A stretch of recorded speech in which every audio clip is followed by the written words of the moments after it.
Learn how to make a quilted potholder in this tutorial. For more information, visit our website to download a free instructional PDF. This step-by-step guide contains tips and tricks, materials that you'll need to use, and more. The link is in the caption.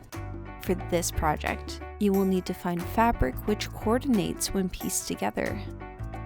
Cut these fabrics into strips that are 9 inches long by 1 to 2 inches wide. The width measurement is your creative decision. Arrange the strips in an order that you would like them to appear on the finished potholder. Next, cut the backing fabric 9 inches squared. Then the cotton batting 7 inches squared. Place the backing with the wrong side facing up and lay the batting in the center of the backing. Now we can start quilting with the strips. Place the center strip diagonally across over top of the batting. Place the second strip on top of the first strip so that right sides are together, and pin to hold in place.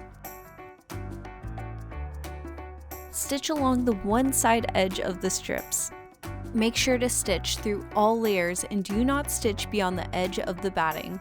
Iron or finger press the strips flat, right sides up. Place an additional strip right side down on top of the second strip. Repeat the last step with the strip, and so on until the batting is covered completely.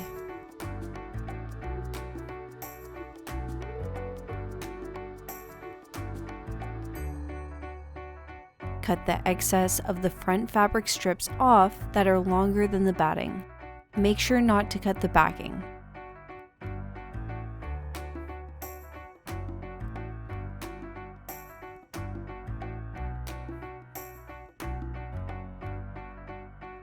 Instead of using bias tape for the edges, this pattern uses the extra 1 inch around the fabric backing to fold over the edge. Cut off the corners of the backing fabric to reduce bulk by cutting 1 inch away from the edge of the batting. To turn the backing into binding, fold the side of the backing in towards the batting, so the raw ends of the batting and backing are touching.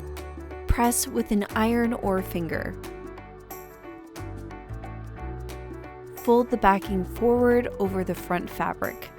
Press again. Repeat this step for all the sides, and hold the folds with quilting clips. Top stitch around the edges of the binding to complete.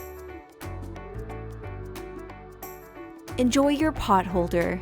This strip quilting technique can also be used for other projects such as sewing machine mats or coasters by adding more strips. Tag us at fabricland.canada when you share your creations on social media.